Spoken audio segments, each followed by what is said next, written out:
Welcome to our channel. నా పేరు దుర్గా ప్రసాద్. ఈ రోజు మనతో పాటు డాక్టర్ పివి రెడ్డి గారు. సార్ నమస్కారం సార్. నమస్కారం. నేను చూస్తున్నాను మీరు దివ్య దృష్టి నేత అండి.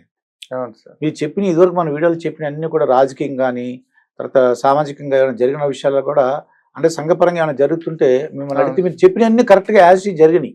అవును సార్. అవును. అయితే ఇప్పుడు మనకి ఈ ప్రపంచవ్యాప్తంగా ఒక సంక్షోభం ఉందండి, అవును. యుద్ధం. మరి ఈ యుద్ధం గురించి భవిష్యత్తులో ఏం జరగబోతుంది? అంటే మానవాళికి ఏమైనా ఇబ్బందులు ఉన్నాయా? మీ దివ్య దృష్టిని ఉపయోగించి కొంచెం చెప్పండి స్వామి. ప్రేక్షకులకు మేధావులకు నమస్కరించి చెప్తున్నా సార్. మీరు అన్నట్లుగా నాకు ఈ దివ్య దృష్టి చిన్ననాటి నుంచే ఉంది సార్. భవిష్యత్తు జరగబోయేది ముందే తెలుస్తుంది నాకు. ఇప్పుడు ఈ వారు ఇప్పుడు జరిగే యుద్ధ వాతావరణమును నేను గత ఒక 2 months బ్యాకే నా విజన్లో రావడం జరిగింది సార్. ఈ యుద్ధము మానవ కల్పితమా దైవ కల్పితమా అంటే నా దివ్య దృష్టి ప్రకారంగా దైవ కల్పితం సార్. దైవ కల్పితం. దైవ కల్పితం. ఈ సృష్టిలో జన్మించిన ప్రతి ప్రాణజీవి, జన్మించిన ప్రతి మానవజీవుడు తన కర్మలకు లోబడి జన్మిస్తాడు, తన కర్మలకు లోబడి వృత్తి చేస్తాడు, తన కర్మలకు లోబడి మరణిస్తాడు. జన్మ జన్మకు కారణం ఉంది, మరణానికి కారణం ఉంది. ప్రతి వృత్తికి కూడా ఒక కారణం ఉంది. ఈ సృష్టి కాల చక్రంలో జన్మించక ముందే నిర్ణయించబడింది, జన్మించిన తర్వాత తూచా తప్పకుండా అమలు చేయబడుతుంది. ఈ సత్యం. ఈ యుద్ధ వాతావరణము భవిష్యత్తులో ఇంకా తీవ్రంగా దాల్చే ప్రమాదం ఉంది సార్. ఇప్పుడే క్లోజ్ కాదు ఇది.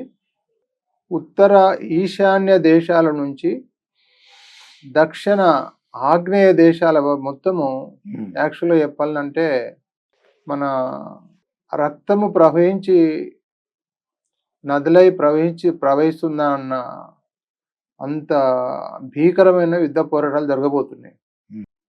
అంటే కొన్ని లక్షల మంది దేశాలే అంతమయ్యే ప్రమాదం ఉంది సార్. అర్థమైంది కదా సార్. మన ఉత్తర ఈశాన్యం నుంచి దక్షిణ ఆగ్నేయం దేశాలన్నీ మొత్తం ఈ యాక్చువల్గా చెప్పాలంటే గత మానవుడు ఎప్పుడు చెవి చూడని, ఎప్పుడు వినని, కంటితో చూడని వాతావరణము భవిష్యత్తులో యుద్ధ వాతావరణం భవిష్యత్తులో రాబోతుంది. ఇప్పుడు ఈ యుద్ధం ఇప్పుడే విరమింపజేసుకోరు. ఇంకా కొంచెం సుదీర్ఘకాలము, ఇంకా చాలా ప్రమాదకర స్థాయికి పోయే ప్రమాదం ఉంది యుద్ధ వాతావరణం. ఈ యాక్చువల్గా చెప్పాలంటే భవిష్యత్తులో జరిగే అతి భయంకరమైన పరిస్థితులు ఇప్పుడు ప్రారంభ దశలనే ఉంది యుద్ధ వాతావరణం. ఇంకా మీరు చూడండి, రాను కొన్ని లక్షల మంది దేశాలనే పతనమయ్యే అవకాశం ఉంది. మన ఆ పరిస్థితులు ఎలా ఉంటాయంటే రక్తపాతం అంటాం కదా సార్. రక్తము ప్రవహించి నదుల వల్ల ప్రవహిస్తుందా అన్న పరిస్థితులు రాబోతున్నాయి భవిష్యత్తులో. ఇది మానవ కల్పితమా దైవ కల్పితమా అంటే సాక్షాత్ దైవ కల్పితమని నా దివ్యదృష్టితో చెప్తున్నా. సో అది ఫ్రమ్ అనేది సృష్టికర్త ఆధీనం ద్వారానే అది ప్రారంభమైంది. అంతం అనేది చాలా భవిష్యత్తులో చాలా వినాశనం జరిగే పరిస్థితులు రాబోతున్నాయి భవిష్యత్తులో. అంటే దేశాలే అంతమయ్యే ప్రమాదం భవిష్యత్తులో ఉంది సార్. యుద్ధ వాతావరణము మీరు అడిగినట్లుగా ఈ మధ్యనే అతి కొద్ది రోజుల్లో ముగింపు జరిగే పరిస్థితులు లేవు. భవిష్యత్తులో అంటే జరిగే పరిస్థితులకు, మనం ఇప్పుడు చూసే పరిస్థితులకు చూస్తే మన యుద్ధ వాతావరణంలో కొంచెం ప్రారంభ దశలోనే ఉన్నాం మనం. ఉమ్, అంటే అదొకటి. ఇంకోటి కూడా మన భారతదేశం సాక్షాత్ ఆ విష్ణుమూర్తి అనుగ్రహంతో ఉమ్, సాక్షాత్ ఆ విష్ణుమూర్తి అనుగ్రహంతో భారతదేశంలో జన్మించడం ప్రతి పౌరుడు కూడా ఉమ్, గర్వించదగ్గ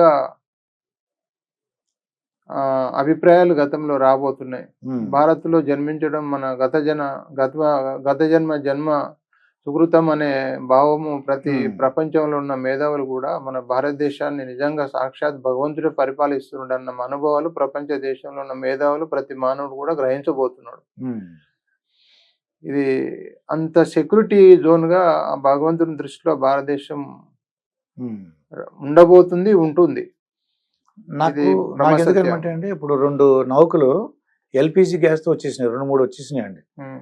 దాంతో మన యొక్క దేశం యొక్క గొప్పతనం మిగతా దేశం తెలిసిందేమో అనిపించింది నాకు మీరు చెప్పినట్టు చూస్తే. ఇప్పుడు నేను మీ ద్వారా ప్రపంచ దేశంలో ఉన్న మన తెలుగు ప్రజలకు, ప్రపంచంలో ఉన్న ఉమ్, మేధావులకు యాక్చువల్గా చెప్పాలంటే ఈ విశ్వాన్ని జయించే అద్భుతమైన మాయాశక్తి, విశ్వాన్ని ఉమ్, ఆటాడిచ్చే, పరిపాలన చేసే అద్భుత ఒక మాయాశక్తి. ఆ మాయాశక్తి మన భారతదేశ ప్రైమ్ మినిస్టర్ ఉమ్, మోడీ గారి రూపంలో అద్భుతమైన విష్ణుమూర్తి దివ్యశక్తే, ఉమ్, సాక్షాత్ విష్ణుమూర్తి విశ్వరూపమే ఆ సాక్షాత్ భగవంతుడే పరిపాలిస్తుండు భారతదేశాన్ని అని మనోబలం నేను ఇప్పుడు కాదు, గత మనం 2nd పార్లమెంట్ ఎలక్షన్ నేను చెప్పడం జరిగింది. ఉమ్, సో అతన్ని చెప్పాలంటే ఇప్పుడే జన్మించిన ఒక పసిపాపను మనం ఎంతైతే జాగ్రత్తగా చూసుకుంటామో ఉమ్, ఆ విష్ణుమూర్తి అనుగ్రహంతో ప్రైమ్ మినిస్టర్ గారు ఆ స్థాయిలో ఉమ్, మా భగవంతుడు సెక్యూరిటీ జోన్లో ఉమ్, ఇక భవిష్యత్తులో మాత్రం నిజంగా చెప్పాలంటే చాలా అద్భుతాలు. ఉమ్, ఈ కలియుగం అంతమైపోయి మరో ఉమ్, యుగం ప్రారంభమైందా అన్న అంత మంచి రోజులు రాబోతున్నాయి భారతదేశానికి. ఓకే నిజంగా చెప్పాలంటే చాలా అద్భుతాలు జరగబోతున్నాయి భారతదేశానికి. ఓకే ఈ ప్రపంచానికి ఒక దిక్సూచిగా ఉమ్, ఈ ప్రపంచమే భారతదేశంలో ఉన్నది అన్న మనోభావం యాక్చువల్గా భవిష్యత్తులో ఈ ప్రతి విశ్వంలో ఈ 193 దేశాలు ఉన్న మేధావులు కూడా ఉమ్, మీరు చూడండి భారతదేశ మన ప్రధానికి హారతి పట్టబోతున్నారు. ప్లస్ మన ప్రైమ్ మినిస్టర్ గారికి ఈ ప్రపంచంలో 193 దేశాల్లో ఉమ్, వాళ్ళు శత్రు అనే పదము ఉండదు. ఉమ్, ఒక దైవదూతగా, ఉమ్, ఒక గురువుగా మన మోడీ గారిని ఉమ్, ఆహ్వానిస్తారు, ఆరాధన పడతారు, దీవిస్తారు, హారతి పడతారు. ఉమ్, కాబట్టి రేపు భవిష్యత్తులో మనకి యాక్చువల్గా చెప్పాలంటే ఇలాంటి వార్లు రానివ్వండి, ప్రకృతి విపత్తులు రానివ్వండి, ఉమ్, భవిష్యత్తులో కలియుగ అంతంలో అన్ని దేశాల్లో మిగిలిపోయే దేశం భారతదేశం. ఉమ్, మళ్ళా మరో యుగం పునః ప్రారంభం కొరకు, ఉమ్. పునరుత్పత్తి కొరకు భారతదేశం ఒక బీజంగా మారబోతుంది భవిష్యత్తులో. ఇదండి డాక్టర్ పివి రెడ్డి గారితో జరిగిన ఇంటర్వ్యూ. మరొక ఇంటర్వ్యూతో మీ ముందుంటాను. మీ మాస్టర్ దుర్గా ప్రసాద్. నమస్కారం. నమస్తే.